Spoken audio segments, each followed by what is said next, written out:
Olá, eu sou o Henrique e você está no canal Arte Viral.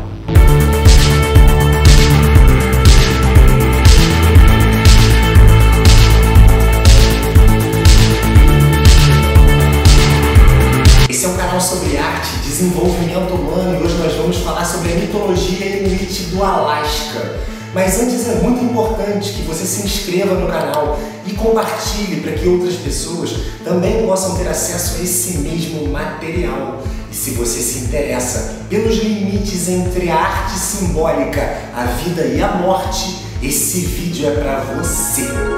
Há cerca de 40 mil anos atrás, tribos conhecidas como Paleotuniites, que habitavam a atual Sibéria, iniciaram um processo de expansão na direção norte do Extremo Oriente, em localidades que nunca haviam sido exploradas. Essas regiões, que permanecem em total escuridão por aproximadamente 2 meses do ano, no período do inverno, conhecido como Noite Polar, possuíam em sua extremidade leste uma formação geológica denominada de Beríngia, ou a Ponte de Pedra de Bering. São nessas latitudes onde também é possível observar o impacto das partículas subatômicas dos raios solares com o campo magnético da Terra, formando a espetacular dança da aurora boreal. Assim como as estrelas, o fenômeno da aurora boreal está sempre acontecendo nos céus, mas só pode ser visto em total ausência de luz. Apesar do frio que atinge temperaturas mortais, foi justamente nessa região onde se originou uma série de culturas que ocuparam o norte da Terra. Dentre todos esses povos, um perdurou até os dias de hoje. Eles são conhecidos como os Inuites.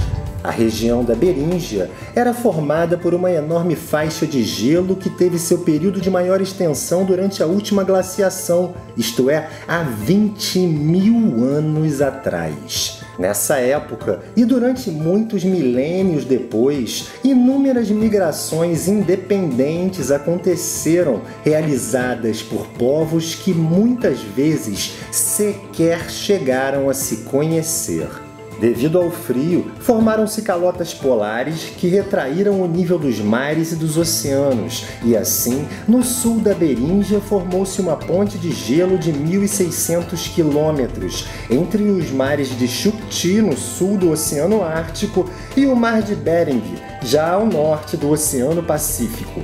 É aí, em sua parte mais estreita, que se localiza o conhecido Estreito de Bering, com seus 85 quilômetros. Porém, não é comprovado que as primeiras travessias humanas tenham sido trilhadas a pé, como normalmente intuímos, uma vez que o frio era mortal, inclusive para os mamutes, que eram a principal fonte energética dessas comunidades. Essas primeiras travessias provavelmente aconteceram em barcos com suprimentos a bordo, contando com a ajuda dos ventos e das correntezas na direção do Pacífico Sul, margeando as faixas litorâneas congeladas e atingindo em cheio a costa sul do Alasca. Dentre todos esses povos, os mais antigos foram os Sakad, que posteriormente deram origem à cultura Dorsé. Essas tribos, que possuíam indivíduos com estatura mediana de 2 metros e que se adaptaram incrivelmente às temperaturas, ocuparam boa parte do Alasca e do norte do Canadá, chegando até a Groenlândia, onde registros comprovam que houve contato com os vikings. A cultura Dorsé era baseada no xamanismo e seus rituais proporcionavam a harmonia necessária para se viver numa região onde qualquer falta de conexão com os ciclos da natureza poderia ser fatal. Ao chegar ao norte da América, a cultura Dorsé prosperou na caça de mamíferos marinhos, principalmente através de uma técnica que consistia na realização de furos nas placas de gelo que se formavam sobre a água do mar e onde, após longa espera, era possível a captura de animais ao emergirem para respirar.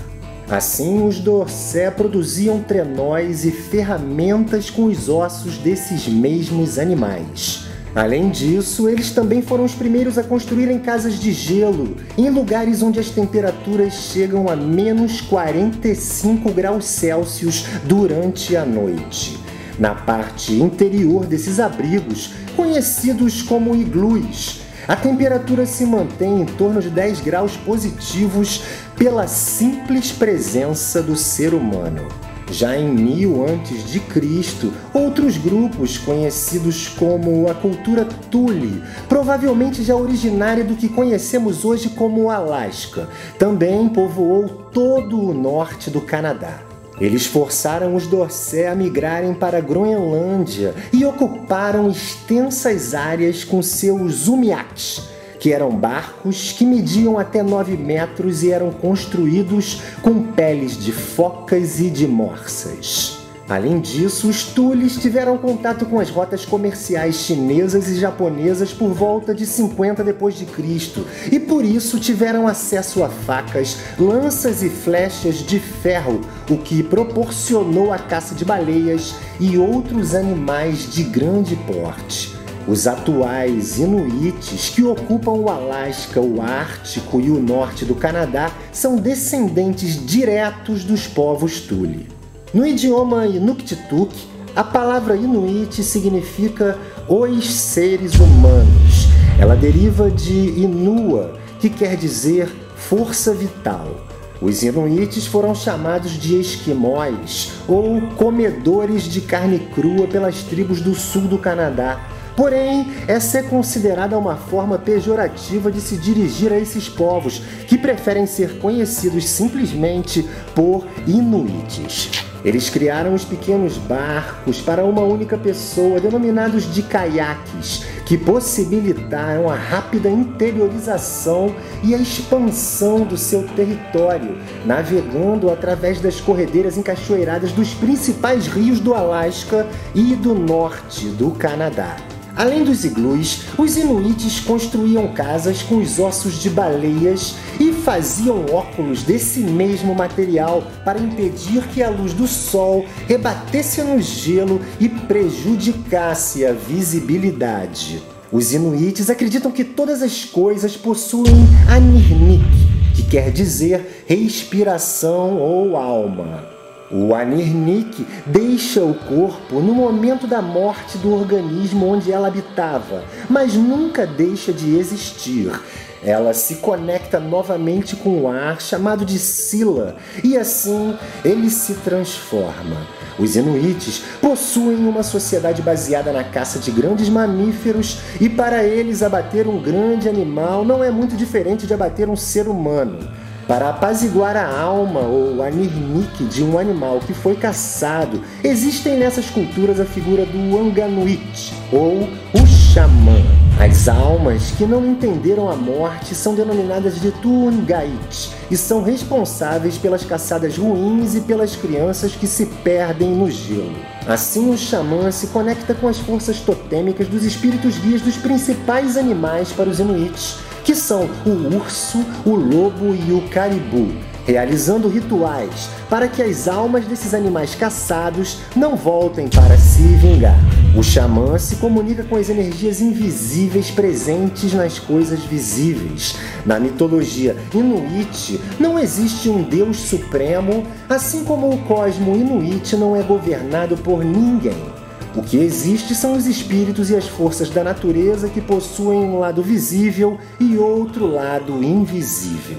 Duas das principais referências em memória e registros dos antigos Inuites são Knud Rasmussen, que realizou várias expedições entre 1912 e 1930, e o antropólogo Frans Boas, que escreveu sobre a cultura Inuit e seu desenvolvimento não linear, resultado de diferentes processos culturais e com as condições da natureza polar. De acordo com os povos do extremo oeste do Alasca, nos primórdios a Terra era concebida como uma grande baleia, denominada Tikigak, que havia sido abatida por um corvo gigante que a fez adormecer.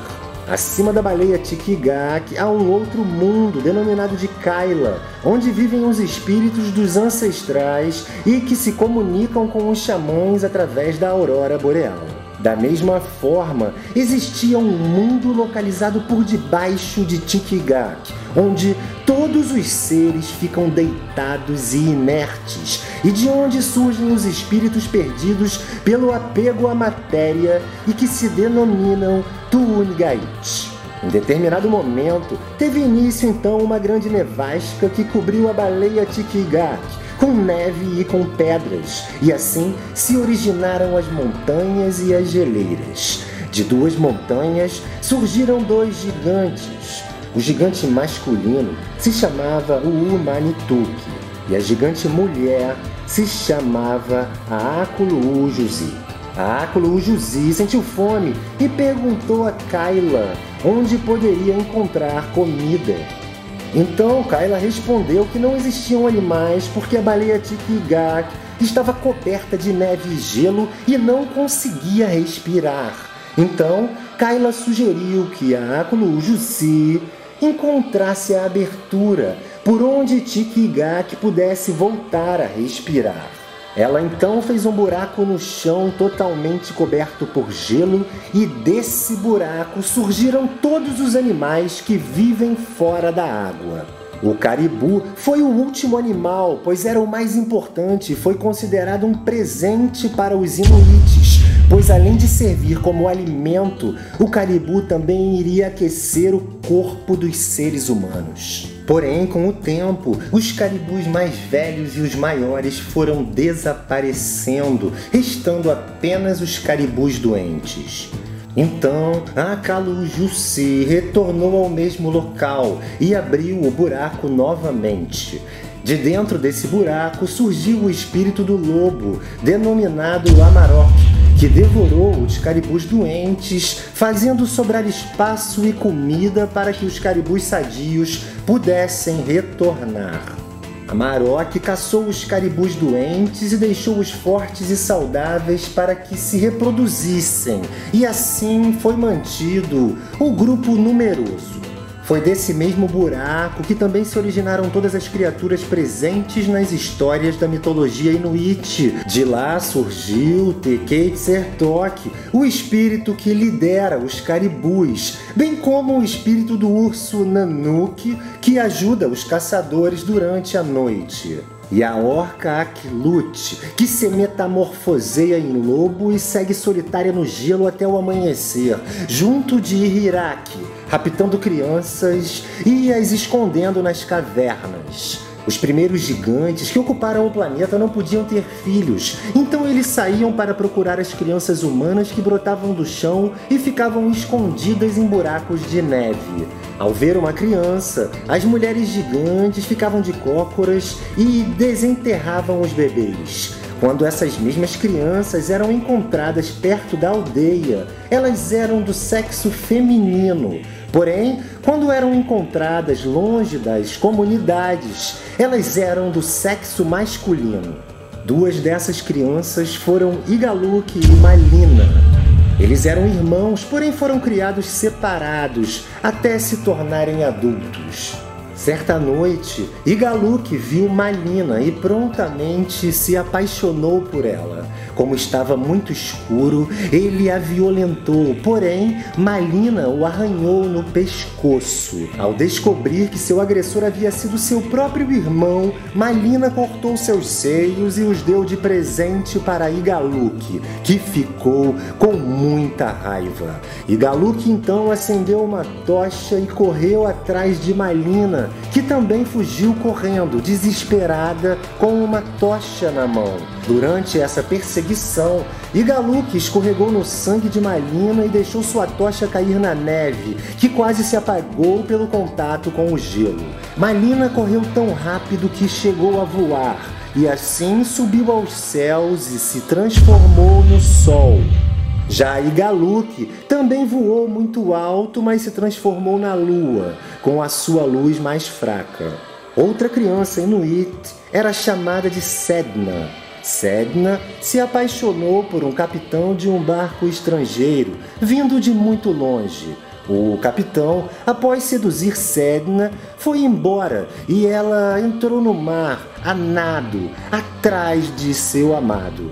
Ao tentar subir no barco, um marinheiro cortou os dedos de Sedna com um machado e ela afundou no oceano. Ao tocarem na água, os dedos de Sedna se tornaram pequenos peixes e focas, bem como os seus polegares se transformaram nas morsas, nas baleias e em todos os outros animais marinhos. Quando a caça não é boa ou quando o mar está muito agitado, é porque Sedna está furiosa, pois o seu cabelo fica emaranhado e sem os dedos ela não consegue penteá-lo. Assim, para acalmar Sedna, os xamãs entram em transe e a visitam com um pente no fundo dos oceanos para pentear seus cabelos e assim acalmá-la, restaurando a calmaria nos mares e a fartura da pesca. Grande parte da arte inuit pode ser definida como mágico-religiosa. A cultura dos antigos povos Dorcé, por exemplo, não diferenciava os objetos artísticos dos objetos usados no cotidiano. Através da arte, esses povos expressavam a magia da caça, particularmente através de esculturas de ursos e falcões que eram feitas nas pontas dos arpões e das flechas, como uma espécie de forma ritual contida nos instrumentos que se conectavam com os espíritos dos animais caçados. Os inuites constroem um tipo de escultura mágica feita de pedra, denominada Inukshuk. Os Inukshuks permitem que as crianças perdidas encontrem o caminho de volta para casa, no caso de serem sequestradas e conseguirem fugir de algum espírito Tuungait. Em 1922, o diretor de cinema norte-americano Robert Flaherty realizou o conhecido documentário mudo Nanook of the North. Capturando as imagens de uma antiga família inuit, essa se tornou uma das mais significantes obras da realidade cotidiana desses povos até os dias de hoje. Nanook of the North é considerado um dos filmes mais importantes de todos os tempos no que tange à preservação e o registro das antigas culturas da América do Norte. A arte inuit não separa o visível do invisível, fazendo uma ponte sensível entre o natural e o sobrenatural. A arte inuit constrói uma ponte entre a vida e a morte.